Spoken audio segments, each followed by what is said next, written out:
Hey, what's up, y'all? Hold on, let me take the sunnies off. I want to thank you, Eye to Eye, for checking out Sway's Universe.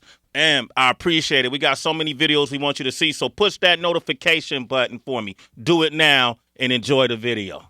Peace. This is Sway. Sway. Sway. Sway. In the morning. In the morning. In the morning. Shake it. Wake your fuck ass up. That cross your eyes. All this trash around me. Got to clean up for what's about to happen right here. Stop it. Nah, I got to clean up. I got to make sure we on our best behavior. When royalty walks in the building, you clear out the room. When a king is in your presence, you make sure you acknowledge that. This is high praise. This is high praise. Because I was in the Bay in 1992 playing music from Too Hard to Swallow. Like, who are these dudes? Where's this coming from? What is this going on? You fast forward to 2017, I get so excited when this artist drops music. The fact that he's been able to sustain such a level of excellence from 1992 to now. I want to pose that statement.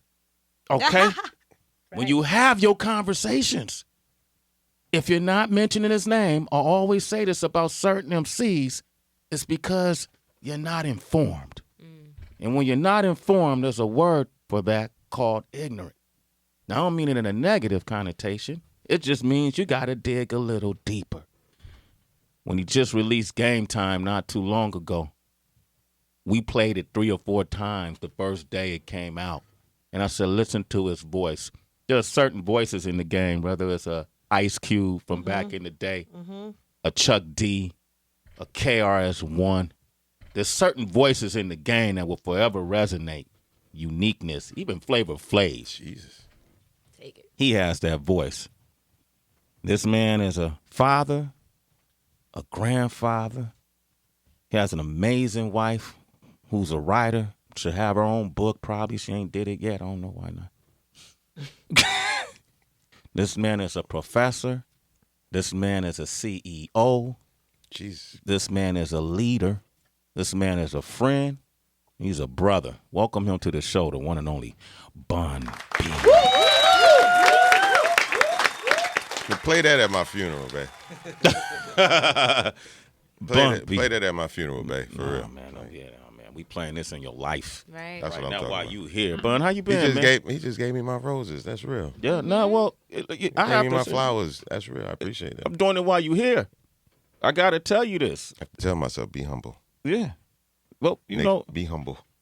Be humble in the moment. Side praise, though. I really appreciate it. Nah, as men, you know how I feel about you. No, I mean, you obviously have the same level of high regard from people for what you've done. And you don't have to come off your throne to honor anybody. So, well, you know, to think about my throne, Bun. Oh, shit. My throne is so unique and different, baby. I could come off that throne. They can't even sit in it. It's too high. Yeah, like you say, the way my throne work is. We could share throne space. Okay. That's enough. They got a Mount Rushmore with a bunch of heads on the mountain. You know, why can't all our heads be on the mountain? There you go. Word. Right? Rich, work on that for us, please. Rich, could you do something? Work on that. Bun, it's been fun watching you sit down and talk and tell stories about UGK and watching you sit down with Nori and EFN with Drink Champs and just seeing you out and about and listening to your conversation is necessary. Similar to how for people like me listening to 444 album was like, okay, this is something I could easily understand, relate to. I relate to a whole lot of things, but damn, this shit is hitting me in my heart. You know, Right. You are independent now, right? Yeah. So all independent, fully. all independent, Yeah, so we going all in with this one. We putting everything in the pot. and you don't have to do this. There's offers on the table, right? Yeah. If I just wanted to go get some money or whatever, but this is, yeah, we want to make money, but we also want to kind of start setting a precedent again, right? For artists taking more control of their careers and their destinies, you know. And for me, it only makes sense that at this point I go independent because it's not too many departments in a record company that can do for me better than what I could do for myself. So A&R department, we don't really need that. Marketing department, we don't necessarily need that. Promotions department, we're in the age of social media. There's certain higher levels of coordination probably when you're talking about massive amounts of money. But on the level that we're trying to do this, we can handle all this. So I'll probably need a radio department and, setting up some physical for distribution. But other than that, we can do everything else. You can do it all yourself. Yeah, so why not? When you say we, you mean just in general, or you have a team that's around you? Me, wifey, Roberta over there, Anzel, my manager, Bone, assistant manager, Truck, everybody. Big KRIT is my musical coordinator right now. So Big KRIT is your musical coordinator? Wow, yeah. How'd you do that? You can't get KRIT to do nothing. Yeah, no, it's a beautiful thing because KRIT's not only talented enough to produce the music, skillful enough to know how to present the music, but also wise enough to know that there's other sounds and elements that need to be brought in that maybe he can't create, but still need to be involved with this project.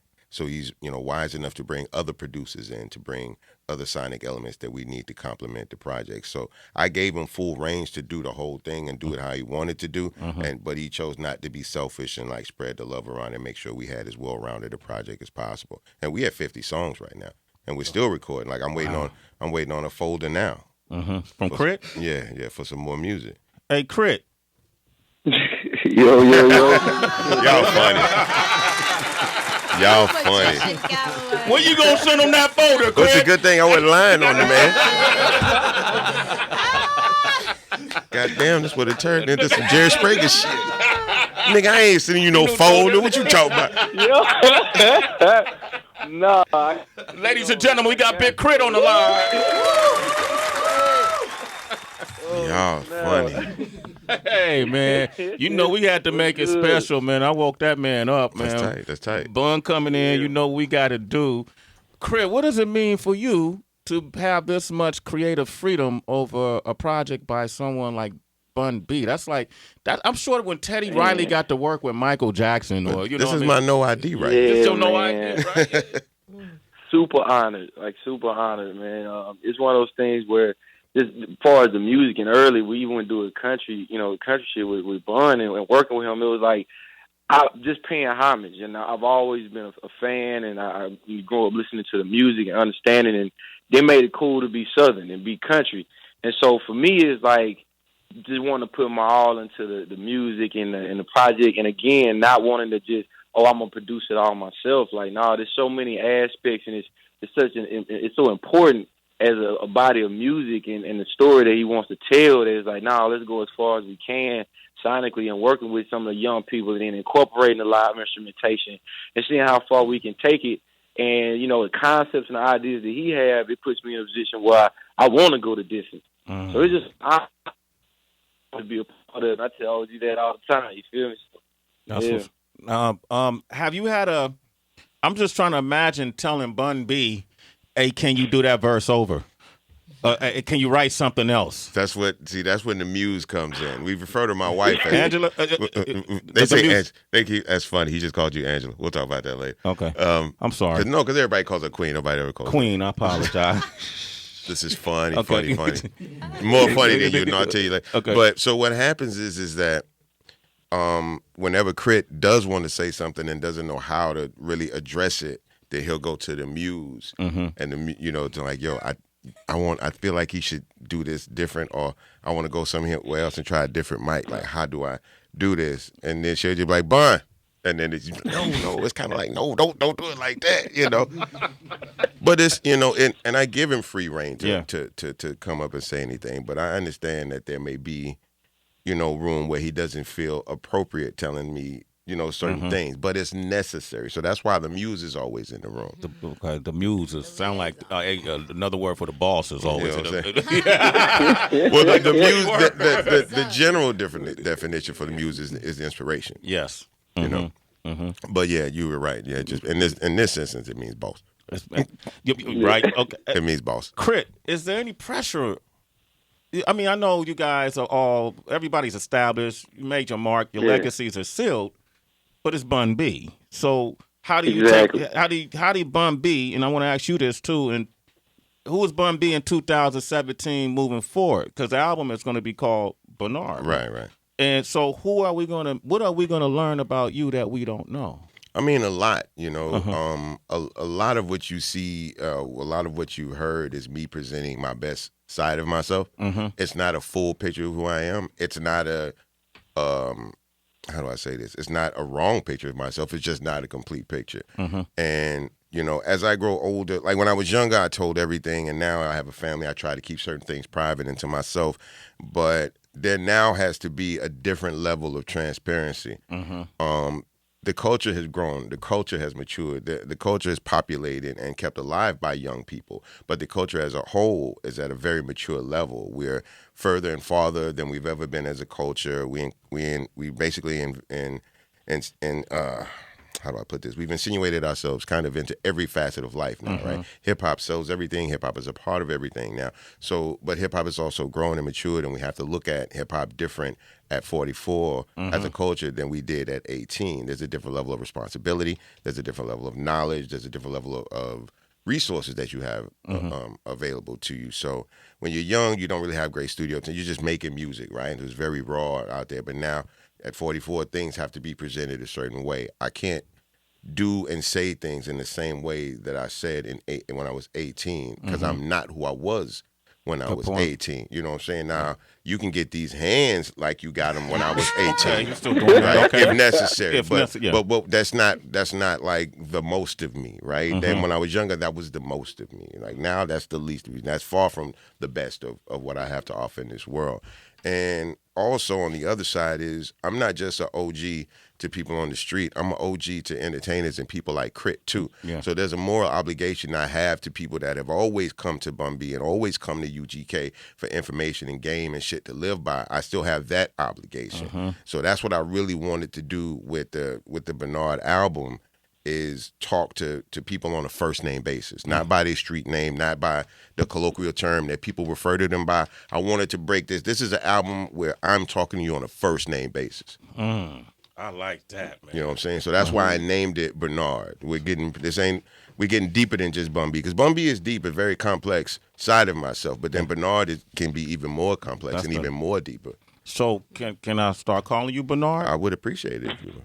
Bernard, pleasure to meet you. Not today. Man. Oh, okay, No.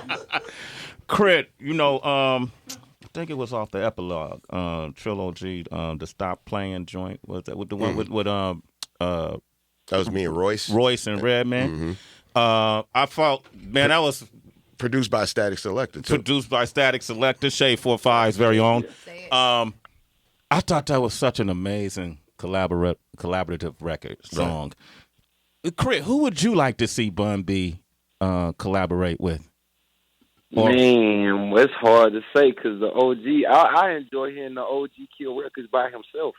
Okay. Like, I say that because the content, the lyrical capacity that he has and the fact that I'm having the opportunity to work with him, like, and we create whole records, right? Every verse gets more intricate, you know, and it's like I'm starting to get accustomed to like, yo, just go and finish it, OG. You know what I'm saying? Nah, no features on this. So I'm become like I'm excited about that aspect, but definitely being able to hear maybe international players part 2 with, you know what I'm saying, to a certain degree, being able to get, you know, hear him with a CeeLo, you know what I'm saying, and what kind of concept that would create, you know, and then maybe something outside of the box. Because I always like the Adele and Bun B. What does that sound like? Wow. You know, or Esperanza Spalding with the jazz fusion, the Keon Harold, and, you know, and Bun B. You know, and so, you know, just kind of going just outside of what people may expect, you know, and then there's other people too, but I don't want to name them because Lord willing, we gonna have them on the album. Right. I got a call. You know, I got a contact with a good friend too yesterday. That when I'm gonna talk to you later, but he won't sing on this album, and we're gonna have to make a whole new one. There's no place for him on anything we've done. We got to make something like brand extremely new, grown and extremely sexy. Like you're gonna lose your mind on that. Okay, Jay agreed to do it. No, this ain't Jay. I don't think I would refer to something I would do with Jay-Z as grown and sexy. Okay. It would definitely gonna be grown. I'll let somebody else refer to it as sexy. Yeah. That's what's up. Hey, KRIT, congratulations, man. You've accomplished so much in your career, and you really you're not even in halftime yet. You know what I mean? And I gotta say, this has been really eye-opening to me in terms of just how talented this dude really is. And I don't really talk to him about it. Yeah. I try to keep him humble in the space. Yeah. But the reality is that I could not have done half of what I'm doing and get to the depths of what I'm trying to reach if I had not partnered with him. It's deeper than just saying I want to rap to some KRIT tracks, but this is my musical partner as far as this project is concerned. You say it's your no ID. Yeah, you know, and it's like it's in the same way we're like, yo, I'll listen to this song. I like this song. I would like to rap to something like that. And then we feel a way to either recreate that or recreate the feel. Yeah. You know what I'm saying? So I have songs that give me a certain feeling, and I want the people that listen to my music to get that same kind of feeling. So that's kind of what we do. And then I know that there's records that we do and styles of music that we do that simply no one else cannot do. Yeah. Right? Yeah. So we have to do that. You know what I'm saying? We have to do that. But KRIT and the Muse make sure that we don't phone this in, because we could do that very easily. I could do a song with a certain subject matter, knock out a verse 2 real quick and be like, yo, send that to so-and-so to fill it in, and we'll keep it pushing.